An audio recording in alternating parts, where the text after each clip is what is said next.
नमस्कार दोस्तों, भजन भक्ति चैनल में आपका स्वागत है। हिंदू धर्म में गंगा स्नान को बहुत ही महत्वपूर्ण माना जाता है। मान्यता है कि गंगा स्नान करने से व्यक्ति के सभी पाप धुल जाते हैं।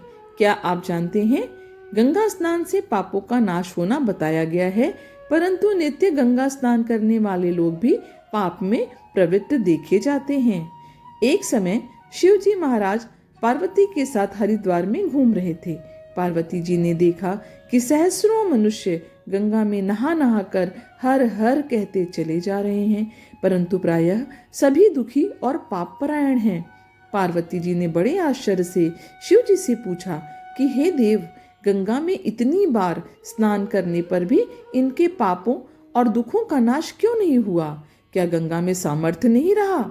शिव जी ने कहा, हे प्रिय पार्वती, गंगा में तो वही सामर्थ्य है, परंतु इन लोगों ने पाप नाशिनी गंगा में स्नान ही नहीं किया, तब इन्हें लाभ कैसे हो? पार्वती जी ने आश्चर्य से कहा कि स्नान कैसे नहीं किया? सभी तो नहा नहा कर आ रहे हैं, अभी तक इनके शरीर भी नहीं सूखे हैं। तब शिव जी ने कहा, ये केवल जल में डुबकी लगाकर आ रहे हैं, तुम्हें कल इसका रहस्य समझाऊंगा। दूसरे दिन बड़े जोर की बरसात होने लगी, गलियां कीचड़ से भर गईं। एक चौड़े रास्ते में एक गहरा गड्ढा था, उसके चारों ओर लपटीला कीचड़ भर रहा था। शिव जी ने लीला से ही वृद्ध का रूप धारण कर लिया और दीन विवश की तरह गड्ढे में जाकर ऐसे पड़ गए जैसे कोई मनुष्य चलता चलता गड्ढे में गिर पड़ा हो और निकलने की चेष्टा करने पर भी ना निकल पा रहा हो। पार्वती जी को उन्होंने यह समझाकर गड्ढे के पास बैठा दिया कि देखो, तुम लोगों को जोर जोर से सुना सुना कर यूं पुकारती रहो कि मेरे वृद्ध पति अकस्मात गड्ढे में गिर पड़े हैं।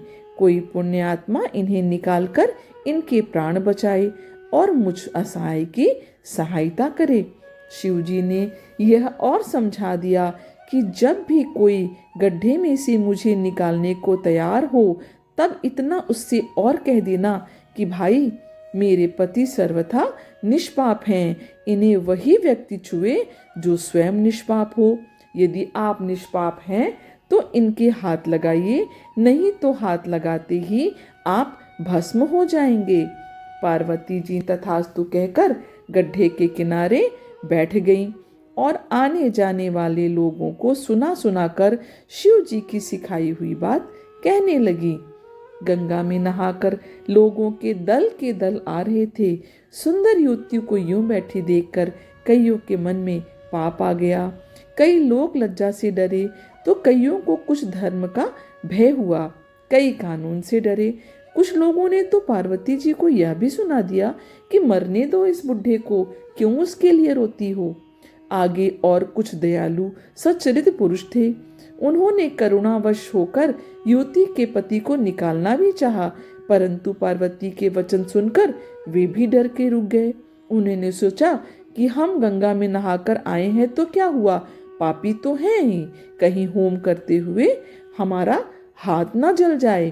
बूढ़े को निकालने जाकर इस स्त्री के कथानुसार हम स्वयं ही ना भस्म हो जाएं। किसी का भी साहस नहीं हुआ। सैकड़ों लोग आए, सैकड़ों लोगों ने पूछा और पूछकर चले गए। संध्या हो गई। शिव जी ने कहा, पार्वती देखा, आया कोई गंगा में नहाने वाला?